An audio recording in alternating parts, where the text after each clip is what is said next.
Okay, I'm going to tick off a lot of people in the fitness industry, especially for people who are big proponents of eating more protein to get stronger. So if you're over 50 and you're looking to get stronger, I want you to take a little step back and not have to worry about eating so much protein to get stronger, because what really makes the difference is consistent training and a concept called progressive overload, if you've never heard of it. I'm Gavin. I co New Zealand's only fitness studio for people over 40, and over the last 10 years I've probably helped close to 1,000 people over 40, 50, 60 get stronger. And many of those people didn't actually eat more protein at the beginning of the fitness journey to get stronger. It came down to a quality program that they were consistent with, that they kept on progressing themselves. I'm 46 years old as well, and over the last 16 years I've lost over 20 kilos and kept that off the long term. And I don't even eat as much protein as what's recommended. And in fact, I eat about 130 grams of protein per day, and I still continue to maintain my strength and get stronger, even while doing a lot of cardio, because I'm actually training for things like triathlons right now.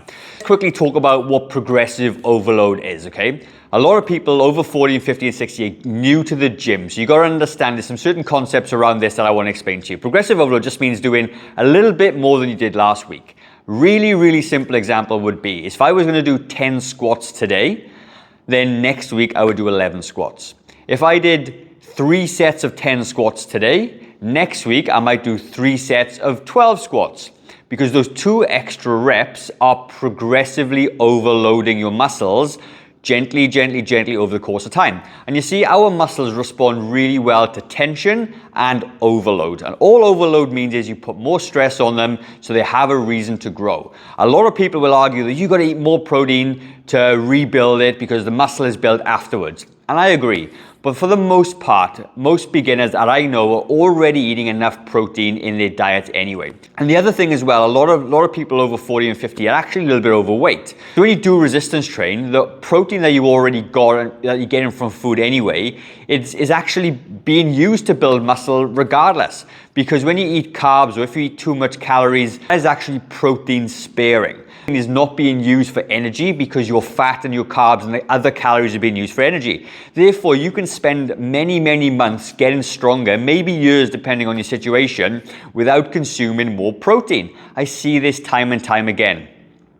And a really great example of that is my client up here, only 50 odd kilos, and she has got remarkably stronger in the last 8 weeks, and she doesn't even eat anymore. Because one of her goals is to eat more so she can get stronger, but she's getting stronger, her measurements are going up just by default, and she hasn't even paid attention to her protein.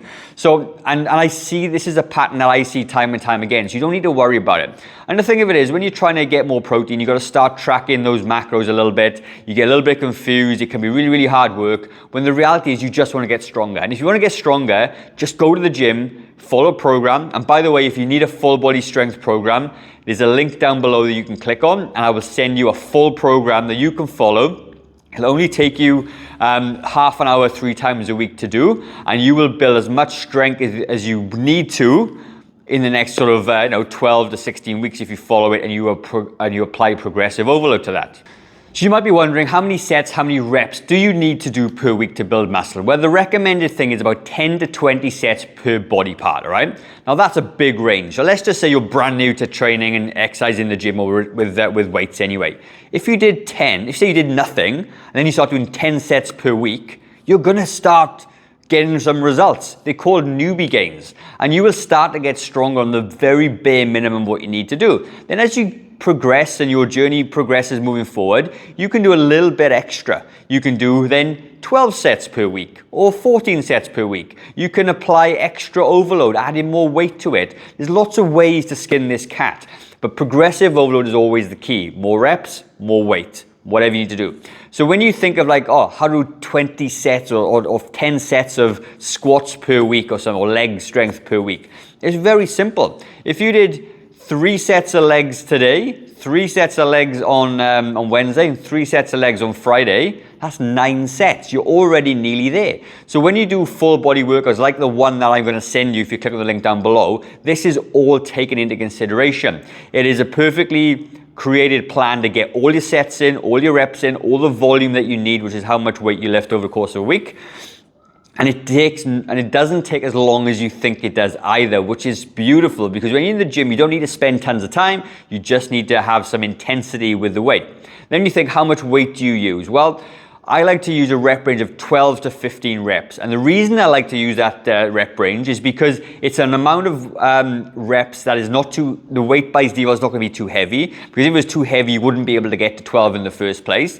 And it's going to save you getting injured, because if you can control a weight for 12 to 15 reps, and the last 2 or 3 are really, really difficult, then you've already achieved what the intensity needs to be, certainly if you're a beginner anyway. If you're more advanced, maybe you can go to failure and then do a drop set to get past failure, but the majority of people that I speak to in my world are beginners and they just need something to get started. You may be wondering, well, when is the time to start chasing protein? And that's a really great question. The time to start chasing more protein, in my experience and my opinion, is number one, when you're not able to recover from your workouts. So if you're really sore all the time and you just can't get past it. And number two, you can't get stronger, because it may be that you've followed the progressive overload to a point you literally cannot get any stronger, and for maybe a time of 8 to 12 weeks, you're lifting the same weight for the same reps, you just cannot get past it. Then it may be a time to start putting up your protein. And you may be wondering, how much protein would you need at that point? Well, a really good thing to aim for is whatever your height is in centimeters, that's as much protein as you should be aiming for, okay? So I'm 174 centimeters, I should be hitting 174 grams of protein, but I'm only hitting 130 for the most part. So put it this way, it is a bit of a scale. So let's just say you decide to go and track your protein because you can't get stronger and you're always sore, right? And you may realize you only eat 50 grams of protein per day. Well, all you need to do then is add in about 30 grams of protein. It's a scale. If you eat more protein than you had been in the past, then you're gonna have that extra protein in the amino acids in your bloodstream to help build some muscle. And you may find that that extra little bit of protein, which could come from one single protein shake or one extra half piece of chicken breast, will be all you need, as long as you're consistent with it, to start getting stronger again. So this notion that we've got to be hitting our protein targets and we've got to be, chasing the shakes and tracking your protein, like, you don't need to do that at the beginning. And by all means, you can. I'm not saying you can't. You just don't need to focus on that yet. You just need to do the things that matter. And what I see is focusing on protein all the time is you're majoring in the minors. What is it you really need? You need to be stronger. Therefore, you need to push heavier weights, and you need to do that more often, because you know that you know in your stomach that if you practice doing press-ups, say that you can't do press-ups, and you go, oh, I need to do more press-ups, then you will do more press-ups to get better at press-ups. It just means you're getting stronger chest and stronger arms and stronger core. And you know that, and you may not even bother with protein. You know that's kind of to be true in your gut as well. And I just want to bring some real-life common sense back to the fitness industry, because a lot of people that are saying you got to eat all this protein, they're selling supplements to you, and I'm not selling supplements to you. I'm not selling you anything right now.